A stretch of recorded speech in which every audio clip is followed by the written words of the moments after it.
নমস্কার, সুরজিৎ মান্না ক্রিয়েশনস চ্যানেলের পক্ষ থেকে তোমাদের সবাইকে সুস্বাগতম। আশা করি তোমরা সকলে ভালো এবং সুস্থ আছো। আমি তোমাদের জন্য এই ভিডিওটিতে তুলে ধরছি 2025 সালের ক্লাস 8 তথা অষ্টম শ্রেণীর ছাত্রছাত্রীদের রায় ও মার্টিন প্রশ্নবিচিত্রা থেকে দ্বিতীয় পর্যায়ক্রমে মূল্যায়ন তথা সেকেন্ড ইউনিট টেস্টের জন্য ভূগোলের একশিট প্রশ্নপত্রের সম্পূর্ণ সমাধান করছি। তোমরা আমার এই চ্যানেল থেকে ক্লাস 8-এর রায় ও মার্টিন প্রশ্নবিচিত্রা থেকে দ্বিতীয় পর্যায়ক্রমে মূল্যায়নের জন্য ভূগোল, ইতিহাস, বাংলা এবং পরিবেশ বিজ্ঞান অর্থাৎ বিজ্ঞান বিষয় থেকে সমাধান পাবে। তাই তোমাদের কাছে অনুরোধ, তোমরা ভিডিওটি না টেনে পুরোটা দেখো। ভিডিওটি কেমন লাগলো কমেন্ট করে জানিয়ে ভিডিওটিতে লাইক দাও এবং শেয়ার করো, এবং চ্যানেলে নতুন হলে চ্যানেলটিকে সাবস্ক্রাইব করে চ্যানেলের সঙ্গে যুক্ত হয়ে যাও। আলোচনা শুরু করছি। 1 নম্বর স্কুল বরানগর রামকৃষ্ণ মিশন আশ্রম হাই স্কুল HS। এই স্কুলের প্রশ্নপত্রের সেটে সলভ করার আগে তোমাদের সিলেবাসটি একটু বলে দিচ্ছি, লক্ষ্য করো, এবং প্রশ্নের বিন্যাস বা প্রশ্নের কাঠামো কীরকম আসবে সেগুলো একটু বলে দিচ্ছি। প্রথমে হচ্ছে চাপ বলয় ও বায়ুচাপ প্রবাহ। এখান থেকে তোমাদের 2টি MCQ প্রশ্নের উত্তর করতে হবে আর 2টি 5 নম্বরের প্রশ্নের উত্তর করতে হবে। মেঘ ও বৃষ্টি থেকে 2টি SCQ প্রশ্নের উত্তর দিতে হবে, 2টি 2 নম্বরের প্রশ্নের উত্তর দিতে হবে, 2টি 3 নম্বরের প্রশ্নের উত্তর দিতে হবে। তারপরে উত্তর আমেরিকা থেকে 10টি SCQ প্রশ্নের উত্তর দিতে হবে, 2টি 2 নম্বরের প্রশ্নের উত্তর দিতে হবে।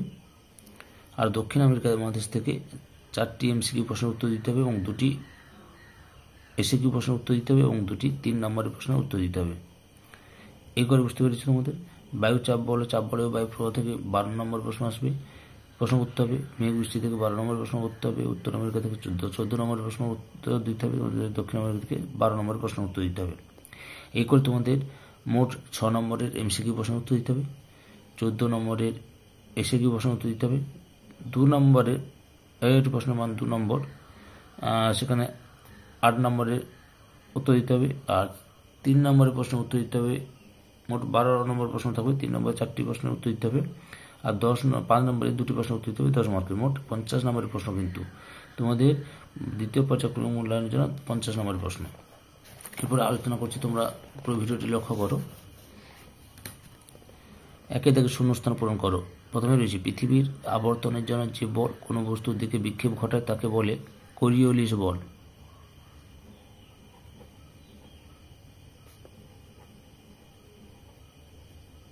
বল 2 নম্বর সূর্যের আলো মকর ক্রান্তি রেখার উপর লম্ব হয়ে পড়ে ড্যাশ তারিখে।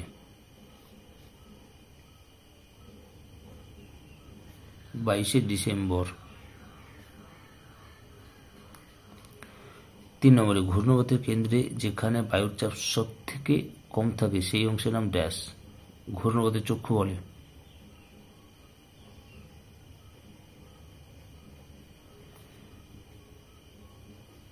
চক্ষু বলে। 4 নম্বর পারানা ও প্যারাগুয়ে এই দুটি নদী মিলিত হয়েছে ড্যাশ শহরের কাছে আর্জেন্টিনার রাজধানী বুয়েনস এয়ার্স শহরের কাছে।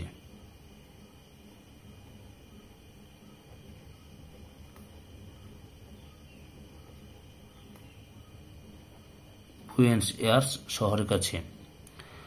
5 নম্বরে দক্ষিণ আমেরিকা পশ্চিমে জলবায়ু শীতল হওয়ার মূল কারণ ড্যাশ আন্দিজ পর্বতের অবস্থান।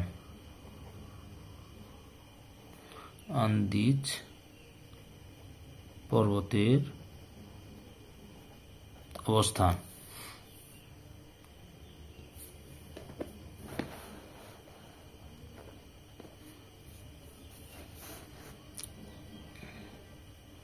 এরপরে 2 দাগে নিম্নলিখিত প্রশ্নগুলি 2-1 কথায় উত্তর দাও। প্রথমে রয়েছে পৃথিবীর দ্বিতীয় উচ্চতম সক্রিয় আগ্নেয়গিরির নাম লিখো। কটোপ্যাক্সি, মাউন্ট কটোপ্যাক্সি বা শুধু কটোপ্যাক্সি লিখতে পারো।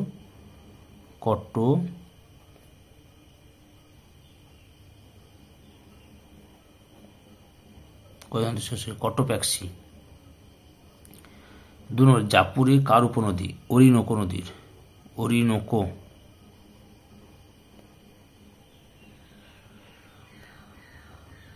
ওরিনোকো নদীর উপনদী। 3 নম্বরে আমাজন অববাহিকার আয়তন কত? 70,50,000 বর্গ কিমি।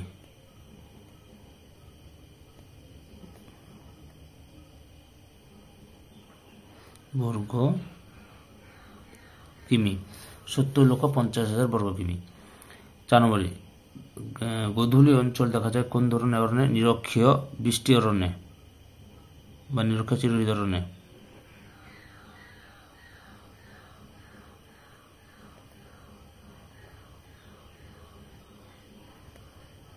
চিরহরিৎ, নিরক্ষীয় চিরহরিৎ অরণ্যে।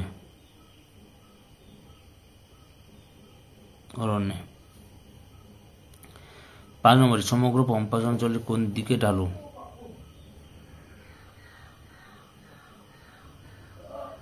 পশ্চিমে আন্দিজ পর্বতের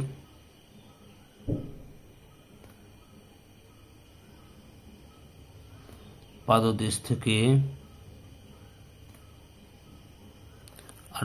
পূর্বে আটলান্টিক মহাসাগরের দিকে।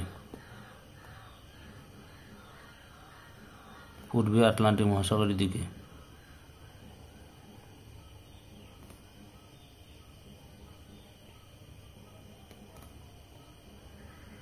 দিকে তাহলে কি? পশ্চিমে আন্দিজ পর্বতের পাদদেশ থেকে পূর্বে আটলান্টিক মহাসাগরের দিকে।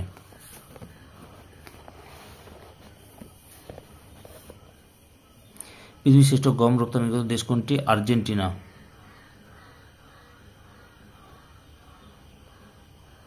আর্জেন্টিনা। তারপর রয়েছে 7 নম্বরে সবচেয়ে বেশি উঁচু আকাশের মেঘের গড় নিম্নতম উচ্চতা কত? 20,000 ফুট।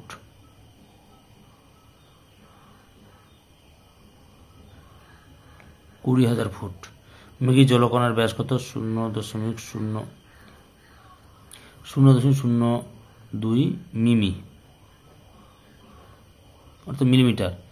0.02 মিলিমিটার। আচ্ছা, শীতল পার্বত্য বায়ুর অন্য নাম কি? ক্যাটাবেটিক বায়ু।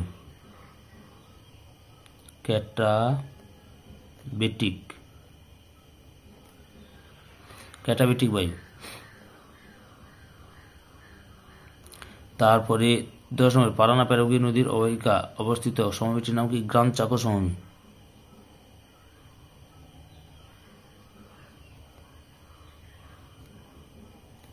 গ্রান চাকো। 3 দাগের নিম্নলিখিত প্রশ্নগুলির উত্তর সংক্ষিপ্ত উত্তর দাও। প্রথমে রয়েছে বৃষ্টির ছায়া অঞ্চল কি? আচ্ছা, লক্ষ্য করো উত্তরটি বলছি, এখান থেকে লিখবে সুন্দর করে। এই যে পর্বত অতিক্রম করে এই বায়ু যখন বিপরীত ঢাল অর্থাৎ অনুবাদ ঢালে এসে পৌঁছায় তখন তাতে আর জলীয় বাষ্প থাকে না। তাছাড়া নিচের দিকে নামতে থাকায় বায়ু ক্রমশ উষ্ণ হতে থাকে, ফলে ঘনীভূত হওয়ার সম্ভাবনা থাকে না। তাই এই ঢালে বৃষ্টি হয় না বললে চলে, একে বৃষ্টি ছায়া অঞ্চল বলে।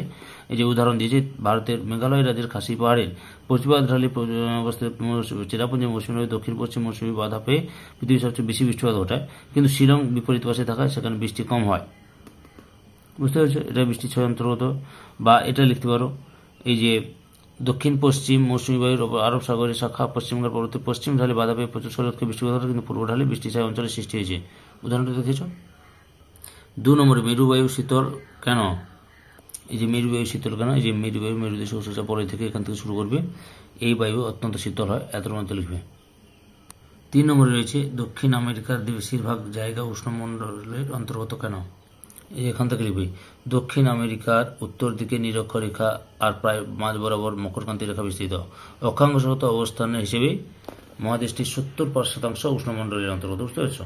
অবস্থানগত কারণে এটি উষ্ণমণ্ডলের অন্তর্গত, অর্থাৎ সারা বছর এখানে বেশিরভাগ সময় সূর্য কর্কক্রান্তি এবং মকরক্রান্তি এবং নিরক্ষরেখার উপর লম্বভাবে কিরণ দেয়। বুঝতে পেরেছ? 4 নম্বরে এস্টেনশিয়া কি? লক্ষ্য, এস্টেনশিয়া দক্ষিণ আমেরিকার পম্পাস তৃণভূমির অধিবাসীদের প্রধান জীবিকা পশুপালন। দক্ষিণ আমেরিকা এখান থেকে শুরু করবে, 20,000 পশুপালন করা হয়, এত মতো লিখবে। 4 দাগের নিম্নলিখিত প্রশ্নগুলির সংক্ষিপ্ত ব্যাখ্যামূলক উত্তর দাও, যে কোনো দুটি। প্রথমে রয়েছে বায়ুচাপ বলয়ের স্থান পরিবর্তন হয় কেন? এই যে লক্ষ্য করো, বায়ুচাপ বলয়ের স্থান পরিবর্তনের কারণ এই যে এখানটায়, এখান থেকে স্থান পরিবর্তন ঘটে, এত মতো লিখবে। এখান থেকে এতটা লিখবে। 2 নম্বর প্রশ্ন, নাতিশীতোষ্ণ ঘূর্ণবাত সৃষ্টির কারণ কি? এই যে অবস্থান এখান থেকে লেখা শুরু করবে, প্রকৃতি বৈশিষ্ট্য দিয়ে দেবে, এই উত্তরটা দেবে এবং ছবিটা দেওয়ার চেষ্টা করবে। ওকে, এরপর লিখে যাবে হালকা বৃষ্টি হয়, এত মতো লিখবে। 3 নম্বরে রয়েছে কিউমুলোনিম্বাস মেঘের বৈশিষ্ট্য লেখো। এই যে কিউমুলোনিম্বাস মেঘের বৈশিষ্ট্য, এই যে বৈশিষ্ট্য 1 নম্বর 2 নম্বর 3 নম্বর পরপর লিখে যাবে, 4, 5, 6 এই যে একে বজ্রমেঘ বলে, এত পর্যন্ত লিখবে, ওকে। 5 দাগের নিম্নলিখিত প্রশ্নগুলির সংক্ষিপ্ত ব্যাখ্যামূলক উত্তর দেয় যে কোনো দুটি। প্রথমে রয়েছে সিলভা হরণের বৈশিষ্ট্য লেখো। সিলভা হরণের বৈশিষ্ট্য, এই যে 1 নম্বর, 2 নম্বর, পুরো লিখে যাও, 3 নম্বর, 4 নম্বর, 5, 6, 7, 8 অবস্থান করছে, এতটুকু লিখবে, ওকে। পরের প্রশ্ন, দক্ষিণ আমেরিকার জলবায়ুতে অক্ষাংশগত প্রভাব কতখানি? এই যে অক্ষাংশগত প্রভাব, এই যে অক্ষাংশ এখান থেকে শুরু করবে, নাতিশীতোষ্ণ প্রকৃতির, এত পর্যন্ত লিখবে। 3 নম্বরে রয়েছে পম্পাসের কৃষিকাজ সম্পর্কে কি জানো? এই যে পম্পাস অঞ্চলের কৃষিকাজ, এখান থেকে শুরু করবে, পরপর লিখে নাও। কৃষি পদ্ধতি, কৃষি উন্নতির কারণ, এত পর্যন্ত লেখো। তারপরে অংশটি দেখাচ্ছি। পরের পয়েন্টগুলো রয়েছে জলসেচ, মিশ্র কৃষি ব্যবস্থা, উন্নত প্রযুক্তি, এরপরে উৎপন্ন ফসল। দক্ষিণ আমেরিকার শস্য ভাণ্ডার বলা হয়, এত পর্যন্ত লিখবে। 6 দাগে নিচের প্রশ্নগুলি উত্তর দাও যে কোনো একটি। প্রথমে রয়েছে পৃথিবীর যে কোনো 3টি সাময়িক বায়ু সম্পর্কে আলোচনা করো। আচ্ছা, আমি তোমাদের সামনে 5টি সাময়িক বায়ু তুলে ধরছি, তোমরা যে কোনো 3টি লিখে নেবে, ওকে। যে সংখ্যা একটু দেবে, সৃষ্টির কারণ একটু দেবে, দিয়ে শ্রেণীভাগ দেবে। প্রথমে হচ্ছে সমুদ্র বায়ু 1 নম্বরে, উৎপত্তি, গতি। এই ছবিটা দেওয়ার চেষ্টা করবে, সমুদ্র বায়ু যদি লিখো, সরি। এরপরে স্থলবায়ু, এই ছবিটা দেওয়ার চেষ্টা করবে। এরপরে মৌসুমী বায়ু রয়েছে।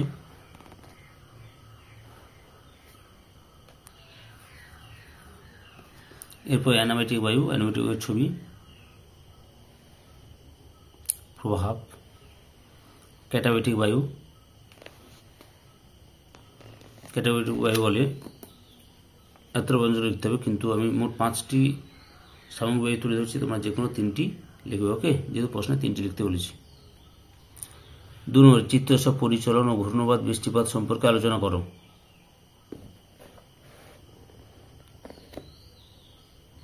এই যে পরিচলন, বৃষ্টিপাত, সংখ্যা এখান থেকে লেখা শুরু করবে।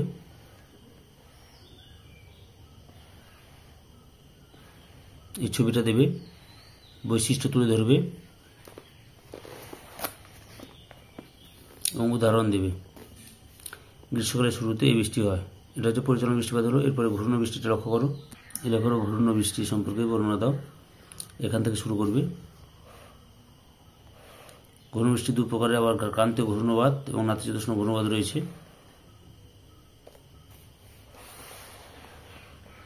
যে নাতিশীতোষ্ণ ঘূর্ণ বৃষ্টি,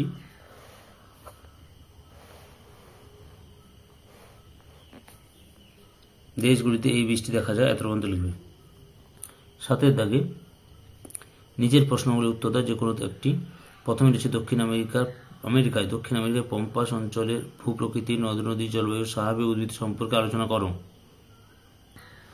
এই উত্তরটা ভূপ্রকৃতি থেকে শুরু করবে, এখান থেকে শুরু করবে, বুঝতে পেরেছ? পরপর লিখে যাবে, দেখে নাও। নদ-নদী হয়ে গেল, ভূপ্রকৃতি ও নদ-নদী দেখলাম। এরপরে জলবায়ু দেখাচ্ছে, লক্ষ্য করো, এই যে জলবায়ু।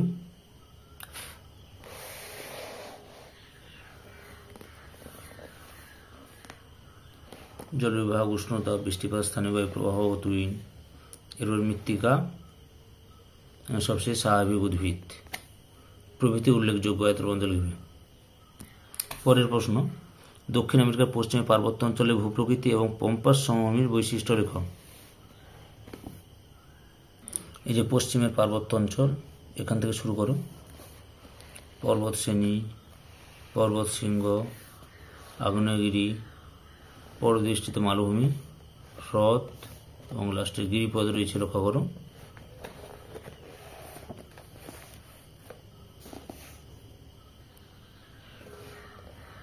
বুঝতে পেরেছ? সেন্টিয়াগোর মধ্যে সংযোগ রক্ষা করে, এত পর্যন্ত লিখবে। এই যে এখান থেকে শুরু করে উত্তর পশ্চিমে বিস্তৃত রয়েছে, এত পর্যন্ত লিখবে, বুঝতে পেরেছ? লাস্টে রয়েছে ম্যাপ পয়েন্টিং, দেখো 8 দাগে প্রদত্ত দক্ষিণ আমেরিকাতে রেখা মানচিত্রে নিম্নলিখিত বিষয়গুলি উপযুক্ত প্রতীকর নাম সহ চিহ্নিত করে উপযুক্ত উত্তরপত্রের সঙ্গে জুড়ে দাও। কী কী রয়েছে? প্রথমে রয়েছে ল্যানোস সমভূমি, লক্ষ্য করো, ল্যানোস সমভূমি।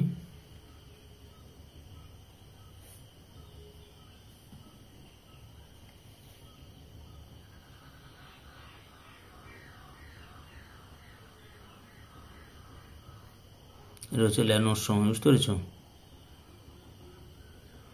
ল্যানোস সমভূমি।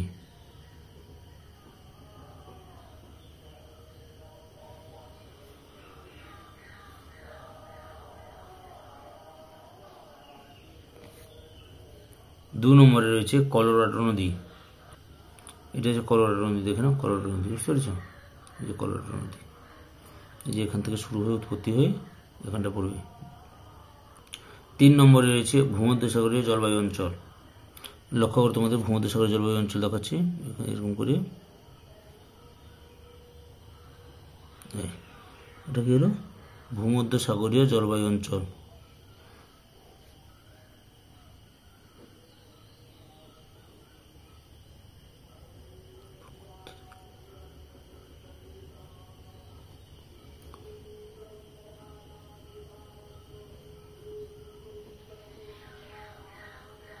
ভূমধ্যসাগরীয় জলবায়ু অঞ্চল হয়েছে।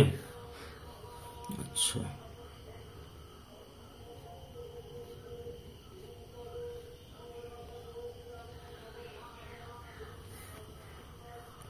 চার নম্বরে রয়েছে ব্রাসিলিয়া শহর। ব্রাসিলিয়া, ব্রাজিলের রাজধানী ব্রাসিলিয়া, এই যে এখানটা ব্রাসিলিয়া।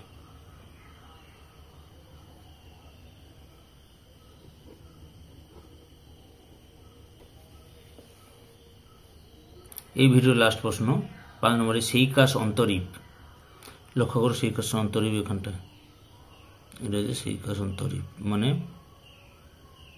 দক্ষিণ আমেরিকা মহাদেশের পূর্ব উপকূলের